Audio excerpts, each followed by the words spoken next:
montons à Jérusalem. C'est par ces mots que Jésus entraîne ses apôtres dans la dernière ligne droite de sa vie publique, les derniers jours de sa mission. Ainsi, durant cette période des 40 jours qui s'ouvre par la célébration des cendres, nous sommes invités à suivre Jésus en l'accompagnant sur le chemin qui monte à Jérusalem, lieu de l'accomplissement de son mystère de passion, de sa mort et de sa résurrection. Ce chemin catéchuménal nous ramène à la source de ce que nous sommes devenus par le baptême, alors que les catéchumènes continuent leur préparation pour recevoir, le moment venu, les 3 sacrements de l'initiation chrétienne, baptême, confirmation et Eucharistie. Pour nous, baptisés, il s'agit de nous préparer pour renouveler nos promesses baptismales lors de la veillée pascale ou le jour de Pâques.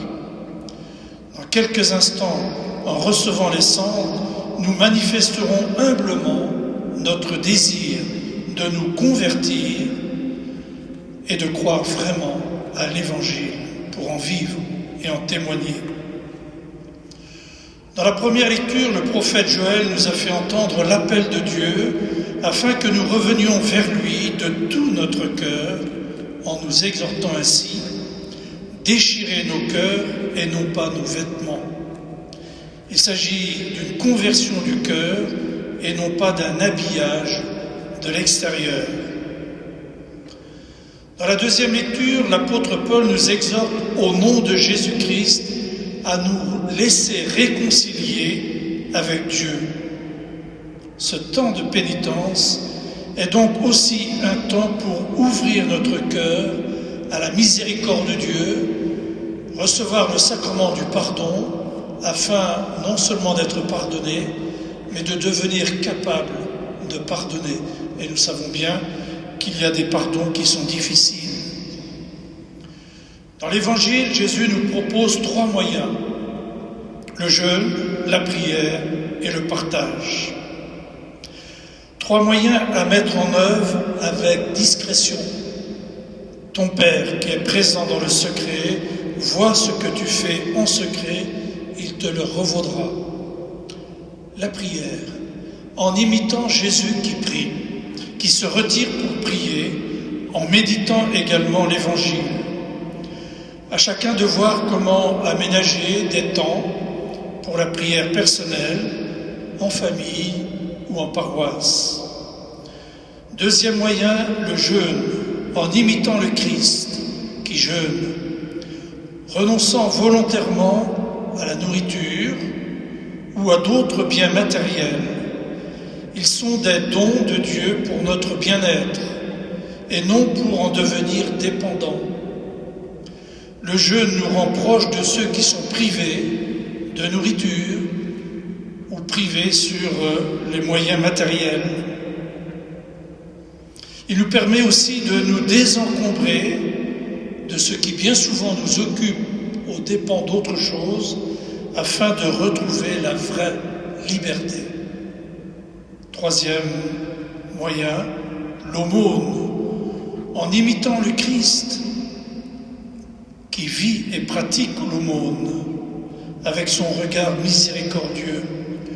L'aumône ne se réduit pas aux dons faits pour les pauvres, même si c'est important, ou à des organismes caritatifs qui en ont bien besoin, mais il y a aussi la charité à mettre en pratique avec un cœur qui écoute, qui parle et qui réconforte. L'aumône nous rappelle que tout nous est donné gratuitement par Dieu et qu'il nous faut apprendre à donner gratuitement ce que nous avons reçu. Si l'Église réserve le jeûne plutôt au mercredi des cendres et au vendredi saint, elle nous invite cependant à la modération durant toute cette période. Encore une fois, pour revenir à l'Évangile, pour redécouvrir le sens des choses et des moyens dont nous avons la chance de disposer. L'abstinence de nourriture et de boissons peut s'étendre aux usages excessifs d'Internet, des jeux vidéo, de la télévision, du téléphone. À chacun de voir ce dont il doit se libérer afin de se rendre plus disponible à Dieu et à son prochain. Frères et sœurs bien-aimés, vivons ce carême non comme un impossible cahier d'exercices à remplir, mais comme un temps favorable pour se refaire une santé spirituelle, retrouver la joie d'être sauvé et d'être renouvelé dans notre vie de baptisé. Alors c'est pas la peine d'avoir une phase de carême, comme on dit parfois. Au contraire, sortez tout à l'heure de la cathédrale avec le sourire, parce que nous sommes heureux de revenir à la source de ce que nous sommes devenus par le baptême. Le carême est certes un temps de pénitence, mais pas un temps de tristesse. Le carême doit nous faire retrouver la joie d'être sauvés. Laissons-nous conduire par l'Esprit Saint au désert à la suite du Christ. Laissons-le prendre les choses en main en nous rendant disponibles, éclairés par l'exhortation de l'apôtre Paul. Ne laissons pas sans effet la grâce reçue de Dieu, car c'est maintenant le moment favorable, c'est maintenant le jour du salut où le Seigneur nous exauce et vient à notre secours. Amen.